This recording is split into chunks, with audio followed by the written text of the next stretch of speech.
What's up, guys? This is MWIII, and unfortunately, I have some bad news about Call of Duty Modern Warfare 3 to share with you guys. Now, you guys know, I'm enjoying the multiplayer, and I'm enjoying playing zombies, but we recently got some patch notes, and we got some more information about Modern Warfare 3 that is not sounding great, so I wanted to share that information with you guys so you're in the loop and so you know what's going on with the game. We recently got a pretty significant update to Modern Warfare 3, and it has made some things better, but it's also significantly changed and worsened other aspects of the game. Now, right before we get started, I just want to let you guys know that I'm not going to be going over every little tiny detail of the patch notes. I just want to go over the really big things that will most likely impact your experience with the game. I'm pretty sure I'm going to have some zombies gameplay in the background. This is post-patch, and oh man, if you're someone who's really been enjoying zombies, especially as far as it goes for leveling up your weapons and camo grinding, this is a massive L. I'm so disappointed, and we will get into that in a sec, but I just want to point out a couple things about the gameplay before we get started. First things first, I've been using zombies to level up my weapons for multiplayer, but also for camo grinding and zombies as well. So you're going to see some marksman rifle gameplay with a KVD Enforcer. This is one of the guns I need to level up, and I'm just going to spoil it right now. This gun is barely going to budge as far as it goes for weapon XP, and it's because of one of the major changes that Treyarch made to the zombies mode for Modern Warfare 3. On a positive note though, I managed to loot some extremely rare items, which was really helpful, and to be perfectly honest, I don't really get that lucky when it comes to exfilling with schematics, so this could be part of the updates that they just didn't really want to say anything about, but I'm doing some low tier 1 objectives, and I'm gonna get some insane loot. I'm just gonna say that. But starting off with zombies, let's talk about some of the main changes that they made to the gameplay. The first issue is actually a pretty big one. It says, address an issue that allowed players who are eligible for a story mission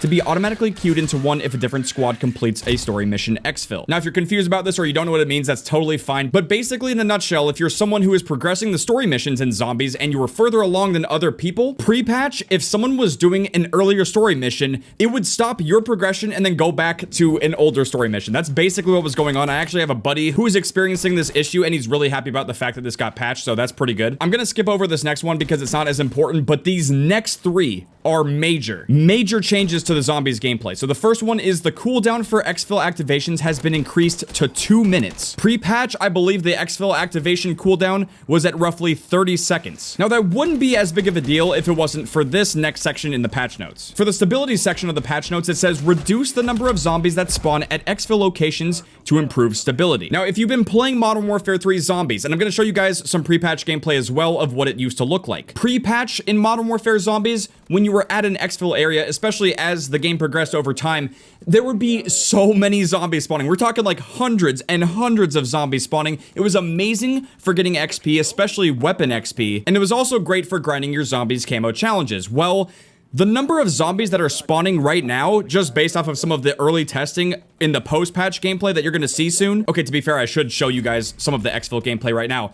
It is pathetic. It is such a terribly small amount of zombies compared to what we had before. And I do understand them doing this to try to improve the stability of zombies because there have been a lot of crashing errors, but I want to go back. I want to go back up here to one of the gameplay changes where it says close an exploit that permitted duplication of a player's weapon, as well as close an exploit that permitted duplication of score streaks. This is the big one. I saw some of you guys saying this in the comments as well, but apparently the score streak duplication glitch in zombies was the big cause of stability issues in zombies. Now, I'm not Treyarch and I don't have access to data behind the scenes. Obviously, spamming the exfil locations and spawning a bunch of zombies, yes, I could see how that would maybe cause some stability issues. I want to go out on a limb and say that Treyarch is doing a classic over Nerf technique right now, where they're really slowing down the amount of exfil spam that happens, and they're really reducing heavily the amount of zombies that spawn at the exfil locations to test our reactions, but also to test the game and see how it performs after that, because zombies has had a lot of stability issues and they need to figure it out. My hope is that over time, they will reduce that exfil activation cooldown to maybe something like 45 seconds to a minute, and hopefully start spawning more zombies at the exfil locations, because, you know, from a gameplay standpoint, putting the weapon XP grinding and camo grinding aside, it is really intense. It's a lot of fun, and it's very thrilling to have to deal with a bunch of zombies when you're trying to exfil and get out of the map with all of the stuff that you have just earned. That fun aspect of the game is completely gone. I mean, trying to kill like 20 to 50 zombies per exfil is just pathetically low. Now, that is just for tier 1 exfils. I'm not exactly sure what the tier 2 and even potentially tier 3 exfils are looking like, but for tier 1 specifically, it's just garbage. It really is. And I do want to say that I feel like this is weirdly almost almost punishing people who were too slow to get into the zombies mode and start grinding their weapons. Now, thankfully, even though I'm mostly focusing on multiplayer camos right now, I have utilized zombies a lot for ranking up my weapons. But I'm gonna just let you guys know right now, if you need to rank up your weapons, probably avoid zombies. I mean, you can still do zombies if you want, especially if your main target, your main focus is zombies camos. But if you're trying to utilize it for multiplayer, I would maybe take a break for now. Potentially just stick to multiplayer and focus on ranking up your weapons in there, because right now, zombies, it ain't it. On a more positive note, though, a pretty good change that they made is that if you're playing Modern Warfare Zombies now, you can progress the Battle Pass from Modern Warfare 2. So if you haven't finished that and you want to play zombies and be able to earn it, that's another way that you can do it now. Prior to this update, you actually weren't getting any Battle Pass XP. Now, I do want to mention this next thing for stability and performance because it does affect my game and it does affect the gameplay that you're seeing right now. It says PC players with NVIDIA GeForce RTX 40 series GPUs can now use DLSS 3 across all modes in Modern Warfare 3. So it now has support for super resolution, frame generation, and they're saying that DLSS 3 multiplies the performance by almost 2 times to enhance your PC experience. Now, I'm not gonna lie, guys. I'm gonna just say it. The PC performance and the packet loss, the latency variation, it is still destroying the PC experience for Modern Warfare 3. Like, honestly, when I loaded into Zombies to get this gameplay and record it for you, this is some of the laggiest and worst looking gameplay I think I've ever captured,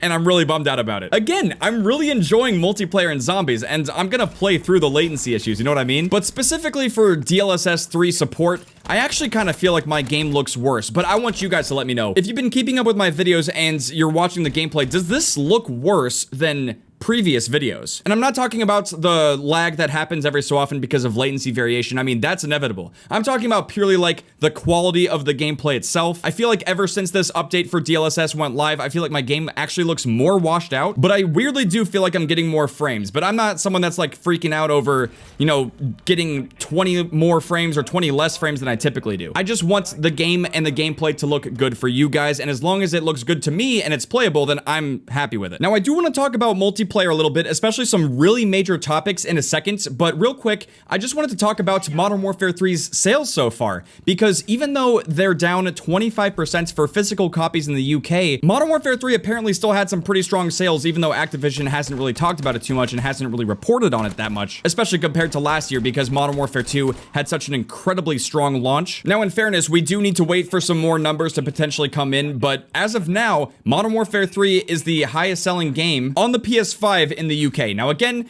that's just one section of the market. I'm currently recording this video on Friday night, so hopefully the information isn't too out of date. If I do get new info about the sales of Modern Warfare 3 and how it's doing, then I will try to update you guys as best as I possibly can. But it's definitely interesting. I was kind of worried that Modern Warfare 3 was going to heavily underperform, kind of like Vanguard did, especially because I feel like people could get burnt out on the Modern Warfare sub-series extremely fast if we have a back-to-back year, but it turns out that the game is actually selling pretty well. Now, before we jump into some bad news for multiplayer, I do want to show you guys something pretty neat, which is the fact that in roughly 4 or 5 days, Modern Warfare 3 is going to be getting 10v10 Moshpit as well as Rust 24/7. This feels like a direct response to feedback from the community about wanting to play on a small map and have a 24/7 playlist, as well as increasing the player counts for the medium to large size typical OG Modern Warfare 2 maps that we have in the game. I think these are both great playlist decisions, and I'm glad to see them bring them into the game, although we do have to wait a little bit. But for me, at least, I think it's worth the wait, because honestly, I find myself mostly playing War in multiplayer because it just flows better. But if we can get access to Rust and 10v10 at any given point in time,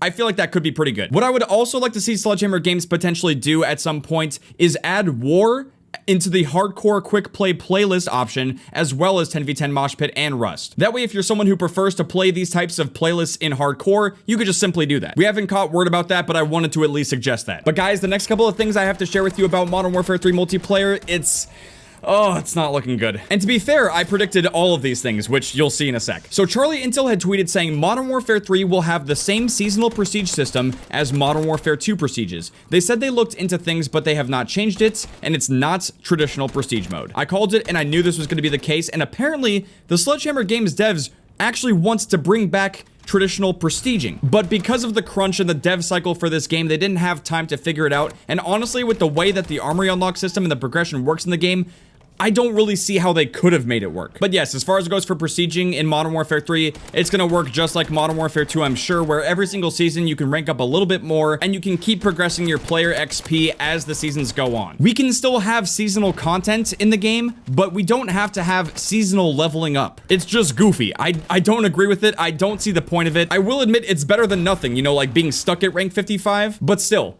there's really no point. Yeah, here's the other tweet. It says, Sledgehammer game devs seem disappointed when they said the prestige system is stuck as the same seasonal prestige system. Seems like they are aware of the feedback on wanting the old system back, but it didn't change in time for this year. I'm pretty sure because of crunch and trying to figure out the progression systems, they didn't have time to figure it out. And honestly, it's kind of refreshing to see that the devs agree with us. They see our side of things and they want to bring it back, but they themselves have to figure it out. They need to find a way to make it work in a current Call of Duty game. This one shocked me. The fact that they said that Modern Warfare 3's launch had, quote, historically low crash rates for a Call of Duty game at launch. They're still working through server issues, including packet bursts, and they said that they will keep optimizing them.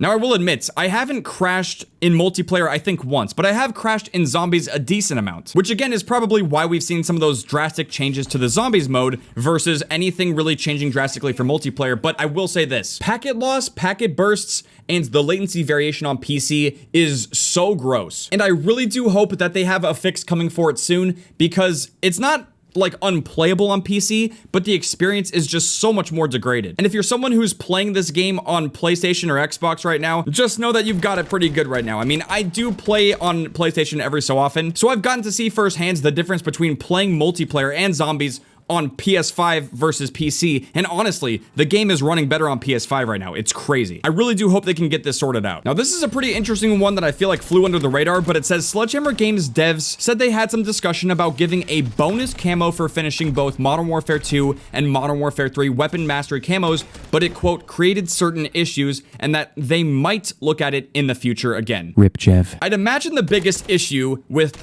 awarding some kind of bonus mastery camo for completing everything in the game is that they would have to create a camo that could be put on every single weapon between Modern Warfare 2 and Modern Warfare 3. I'm sure they could do it, but at the moment, if you guys didn't know, there is not a weapon mastery camo that transfers between Modern Warfare 2 and Modern Warfare 3 guns. There's a total of 8 weapon mastery camos for Modern Warfare 2 guns and also 8 for Modern Warfare 3, and that is also split between multiplayer and zombies. I really do hope that Sledgehammer Games considers having a bonus weapon mastery camo for those who have worked so hard and put in so much time to complete all of the weapon mastery camos. I think it would be incredible. It's gonna take a lot of time and a lot of work to get that done, especially with the current state of zombies in the game. But again, we do have to be realistic about whether or not it's possible or not. I mean, I feel like it should be possible, but then the real question is, what kind of camo would it be? I definitely want to hear from you guys. What kind of camo do you think you should be awarded if you do every single weapon mastery camo between the Modern Warfare 3 and Modern Warfare 2 guns? But guys, this is the big one, and we need to talk about this. This is coming from Charlie Intel's personal Twitter account. And just as a heads up too, I forgot to mention this, I'm sorry, but all of this coverage was between an interview between a creator known as Repullze, dude, I'm so sorry if I'm getting that wrong. He did a live interview with a couple of Sledgehammer Games' devs, and this just blew my mind. The tweet says here that Repullze says Activision told him he can't ask Call of Duty devs about skill-based matchmaking, one of the biggest issues the community has, and they still won't talk about it almost 4 years later. Yikes. Guys, this is exactly what I've been trying to say. Some people have been telling me, you can't give up. You can't stop talking about skill-based matchmaking. We will be heard. No, you won't.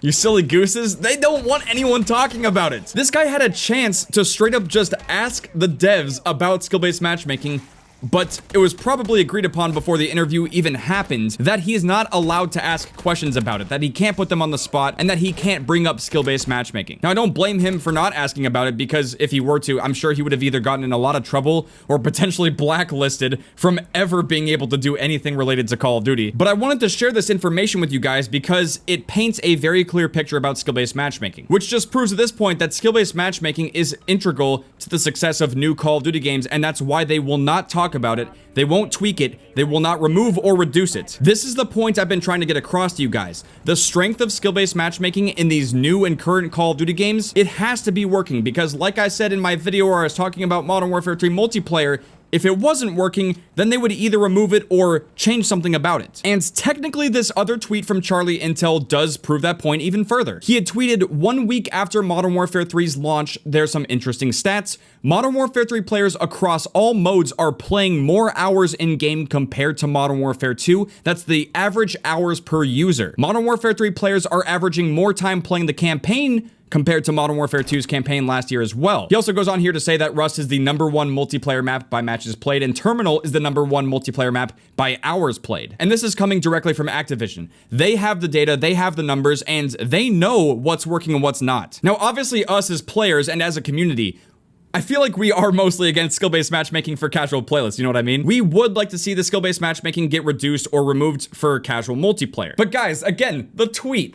Enough said, dude. I haven't given up, but what I have done is I've come to the conclusion, especially based off of everything that we know so far, that constantly whining and complaining about skill-based matchmaking is not going to change things for this game, and potentially future Call of Duty games as well. And like I've said before, if this is a breaking point for you, you might need to stick to older Call of Duty games where it wasn't as strong, or potentially check out X-Defiant when that game comes out, because that will be the direct competition to Call of Duty, and it's 100% confirmed that there's not going to be skill-based matchmaking in the casual playlists. If that's the type of experience that you're looking for, then that's what you need to go and play, which you might already be doing. I mean, man, you might not even be playing Call of Duty at all because of this. But if anything, if these stats are true, then that means that skill-based matchmaking is working, and if anything, it could potentially just get stronger over time. I mean, dude, we've already had confirmation from devs that skill-based matchmaking has actually always been around, I think, ever since Call of Duty 4, and that what's happened over time is that it has continued to grow and evolve and change and adapt and ultimately get stronger and smarter. So I just want you guys to have realistic expectations. If anything, skill-based matchmaking is on trend to get smarter and stronger as time goes on. But yeah, that's all I'm going to say about skill-based matchmaking at the moment. I do want to end the video on a somewhat positive note. We did get a really early teaser for Season 1 DLC for Modern Warfare 3, specifically for multiplayer. We're going to have 4 brand new maps for Season 1.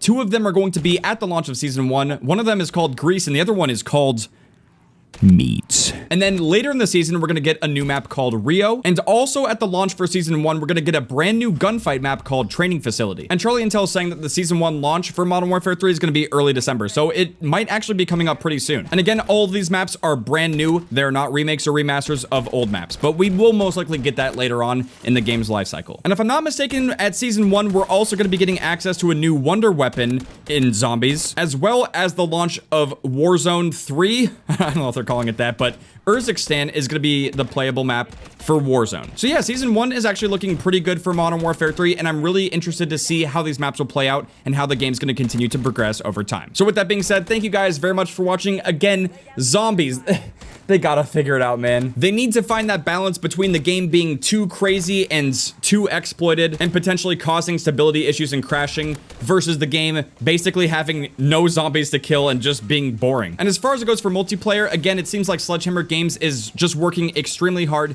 to try to make it the best that they possibly can for us. But yeah, man, that's gonna wrap it up for the latest news and updates for Modern Warfare 3. Thank you guys very much for watching. If you guys did enjoy this video and you want to see some more Modern Warfare 3 stuff, make sure to drop a like, subscribe if you're brand new to the channel, and I'll see you guys later. Outcome, triangle.